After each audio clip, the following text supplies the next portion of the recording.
اس طرح جس طرح توحید پہ عقیدہ ہونا لازم ہے، اس طرح رسالت پہ بھی مضبوط عقیدہ ہونا لازم ہے۔ کوئی لاکھ مرتبہ لا الہ الا اللہ کہے، وہ مسلمان تب تک نہیں ہوتا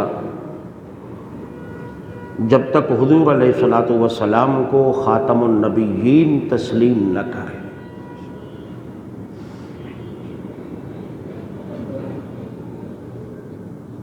قرآن کی متعدد آیات اور بہت ساری احادیث اس پہ گواہ ہیں۔ قرآن نے کہا ما کان محمد ابا احد من رجالکم،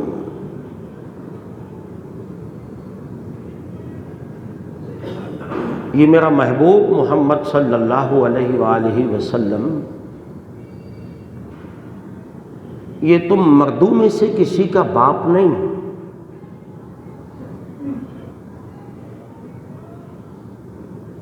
لیکن یہ اللہ کے رسول ہیں اور خاتم النبیین ہے کہ اس کے بعد اور کوئی نبی نہیں۔ تو جو آقا علیہ الصلوۃ والسلام کے بعد کسی اور نبی کے لیے گنجائش پیدا کرتا ہے، وہ قرآن کے انکار کی وجہ سے کافر، مرتد اور واجب القتل ہو جاتا ہے۔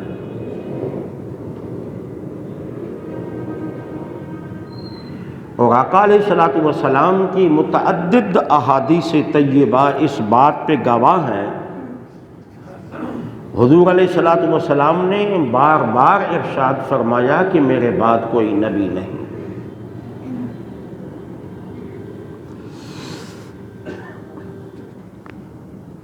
مسلم شریف کی، بخاری کی، ابن ماجہ کی حدیث ہے کہ امام الانبیاء صلی اللہ علیہ وآلہ وسلم نے فرمایا کانت بنو اسرائیل تسوسہم الانبیاء، بنی اسرائیل کی سیاست ان کے انبیاء کیا کرتے تھے۔ ہر نبی بنی اسرائیل کا وہ نبی بھی ہوتا تھا، ساتھ میں سیاستدان بھی ہوتا تھا۔ پھر حضور علیہ الصلوۃ والسلام نے فرمایا کلما ہلک نبی خلفہ نبی، ایک نبی فوت ہو گئے اس کی جگہ پہ دوسرا نبی آ گیا۔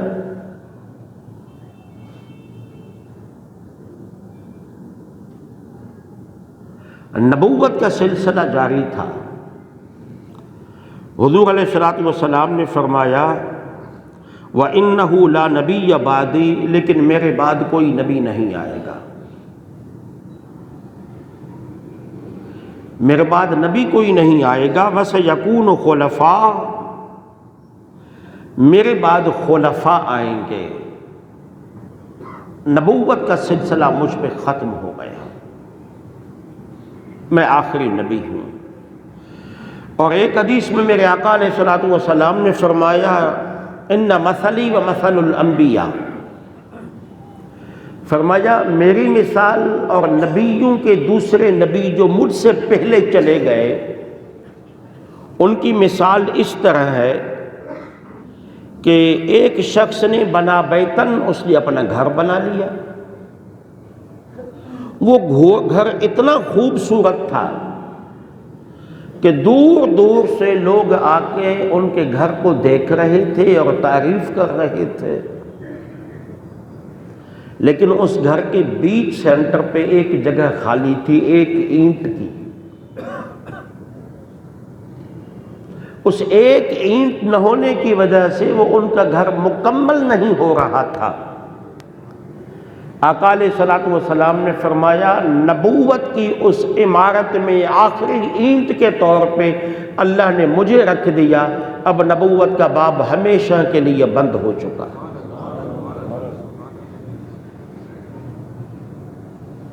مثال دے کے حضور نے سمجھایا جب گھر بن جائیں، دیواریں بن جائے، وہ ایک اینٹ کہاں کریں؟ اب مثلا یہ مسجد کے اندر کا حصہ بنا ہوا ہے، کوئی شخص آ کے مجھے کہے یہ اینٹ لے لو مسجد میں اندر لگا دو، تو لگ سکتی ہے کہ بھائی میں کہوں گا کہ بھائی یہ تو مکمل ہو چکا ہے، کچھ دینا ہے تو باہر کے لیے دے دو۔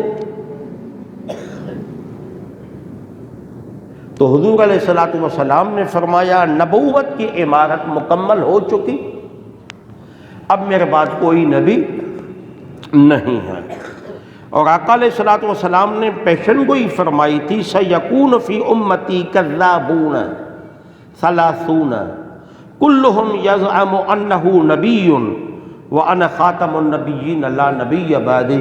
حضور نے فرمایا لوگوں میرے اس اعلان کے باوجود بھی، قرآن کی آیات کے باوجود بھی کچھ دجال اور کذاب، یہ جہنمی بدبخت ایسے پیدا ہوں گے جو کہیں گے کہ میں نبی ہوں۔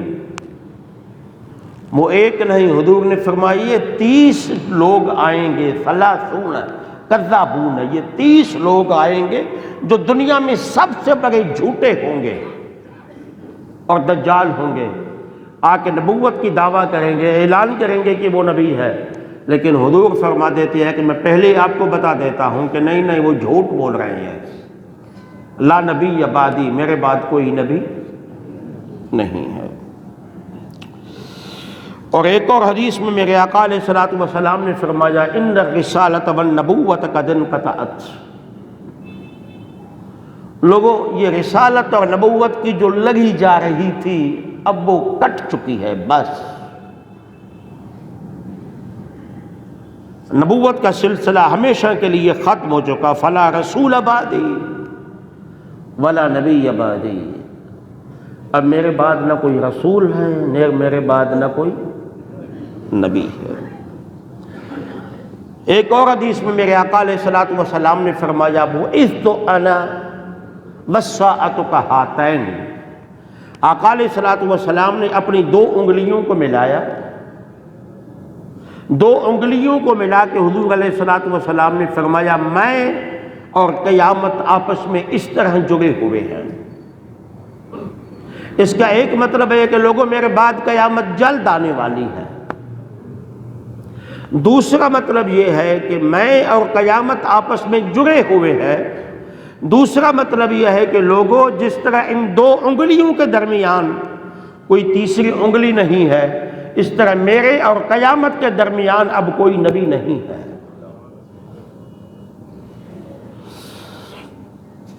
ایک اور حدیث میں حضور نے فرمایا لوگو انا العاقب، میں عاقب ہوں۔ صحابہ نے پوچھا مل عاقب یا رسول اللہ، کا یہ عاقب کیا ہے؟ آپ عاقب تو ہیں۔ حضور علیہ الصلوۃ والسلام نے فرمایا والعاقب الذی لیس بعدہ نبی،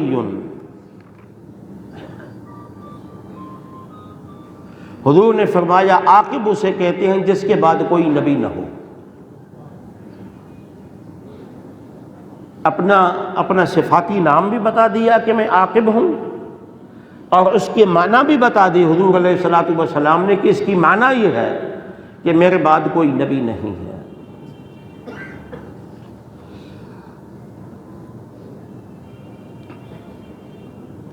اور ایک اور حدیث میں جب حضور علیہ الصلوۃ والسلام کہیں جنگ میں جا رہے تھے تو حضرت علی المرتضیٰ کو کہا مدینے میں رہ جاؤ، یہاں لوگوں کو نماز پڑھاؤ۔ تو صحابہ میں جہاد کا شوق تھا بہت زیادہ، وہ دین کے لیے اپنا خون بہانے کے لیے کتراتے نہیں تھے، وہ منتیں کیا کرتے تھے، دعائیں کیا کرتے تھے کہ کل جنگ میں حضور جائیں گے، کہیں ایسا نہ ہو کہ ہمیں کہے کہ مسجد میں بیٹھ جاؤ، یہاں نماز پڑھاؤ لوگوں کو۔ وہ جو بوڑھے کمزور ضعیف لنگڑے نابین نہیں چل سکتے وہ نمازوں پہ آئیں گے، ان کو نماز پڑھاؤ۔ مسجدوں کو بھی آباد رکھنا ہے تو صحابہ دعائیں کیا کرتے تھے، کرواتے تھے ایک دوسرے سے۔ تو آقا علیہ الصلوۃ والسلام سب کو لینے کا ارادہ کیا، حضرت علی کو حکم دیا کہ نماز پڑھاؤ۔ تو حضرت علی روتے ہوئے آ گئے، یا رسول اللہ آپ مجھے بچوں اور عورتوں کے سپرد کر کے جا رہے ہیں؟ میدان کارزار میں تیرے دشمن کے گردن اڑانے کا موقع مجھے نہیں ملے گا؟ اپنا خون اللہ کی راہ میں بہانے کا مجھے موقع نہیں ملے گا؟ ممکن ہے اس راستے میں مجھے شہادت مل جائے، یہ موقع مجھے نہیں ملے گا۔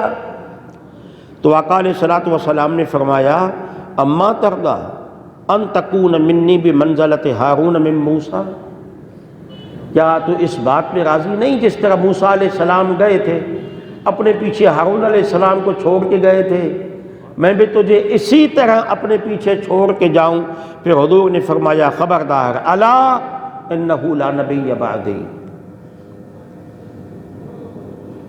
ہارون نبی بن کے پیچھے کھڑے تھے موسیٰ علیہ السلام کی جگہ پہ، لیکن میرے بعد کوئی نبی نہیں، آپ میرے نبی نہیں، میرے نائب بن کے میرے مصلی پہ آئیں گے۔ تو حضرت علی المرتضیٰ رضی اللہ تعالی عنہ کو مصلی پہ کھڑا کرتے وقت میں حضور علیہ الصلوۃ والسلام نے اعلان فرما دیا تھا کہ لوگوں میرے بعد کوئی نبی نہیں ہے، اور پھر فرمایا لو کان بعدی نبی لکان عمر، لوگوں بالفرض اگر میرے بعد کسی نبی نے آنا بھی ہوتا تو وہ کوئی اور نہیں، وہ فاروق اعظم ہوتے۔ لیکن جب فاروق اعظم نے بھی نبوت کا دعویٰ نہ کیا تو اس کے بعد اگر کوئی نبوت کا دعویٰ کرے تو وہ جھوٹا ہے، وہ دجال ہے، وہ کذاب ہے۔